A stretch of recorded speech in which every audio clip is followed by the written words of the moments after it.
జనవరి 22న ప్రాణ ప్రతిష్ఠ రోజున అయోధ్య అక్షింతలు ఏం చేయాలి, ఏం చేయకూడదు, ఇంటింటికి అక్షింతలను చేరవేసే ప్రక్రియ.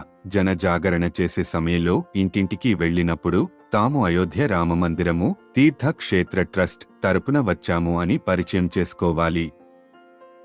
ప్రతి ఇంటికి రామమందిర చిత్రపటము, తీర్థక్షేత్ర కరపత్రము, మూగముద్రలో అక్షింతలు ఇవ్వాలి. ప్రతి ఇంటికి 5 గ్రాములు చొప్పున అక్షింతలు ఇవ్వాలి.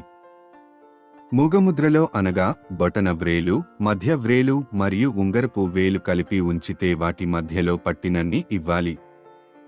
అక్షింతలను ఏం చేయాలి? అక్షతలు ఇంటికి ఇచ్చిన తర్వాత వాటిని వృద్ధి చేసుకుని దేవుని పూజా మందిరంలో పెట్టుకోవచ్చు. వృద్ధి చేసుకోవడం అంటే మన ఇంట్లో తయారు చేసుకున్న అక్షతలకు అయోధ్య నుండి వచ్చిన వాటిని కలపడమే. వృద్ధి చేసుకున్న అక్షతల వినియోగము ఎలా చేసుకోవచ్చు?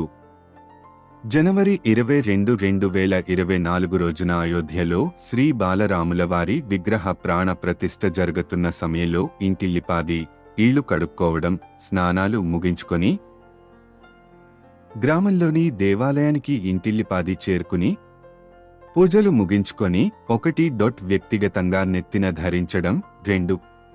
పిల్లలను చిన్నవారిని దీవించడం. 3. భక్త ఆశీస్సులు దీవెనలు తీసుకోవడం. 4. బీరువాలో పెట్టుకోవడం, లక్ష్మీ స్థానం. 5. పిల్లల పుట్టిన రోజున, పెళ్లి, ఇతర శుభకార్యాలలో ఈ అక్షింతలతో దీవించడం. 6. ఎవరైనా ఆశీర్వాదం కోసం వచ్చినప్పుడు వినియోగించడం. పుట్టినరోజు, పెళ్లిరోజు, శుభకార్యాలు, ఉద్యోగ ప్రమోషన్లు. జనవరి 22న ప్రాణ ప్రతిష్ఠ రోజున చేయాల్సిన పనులు వివరించాలి.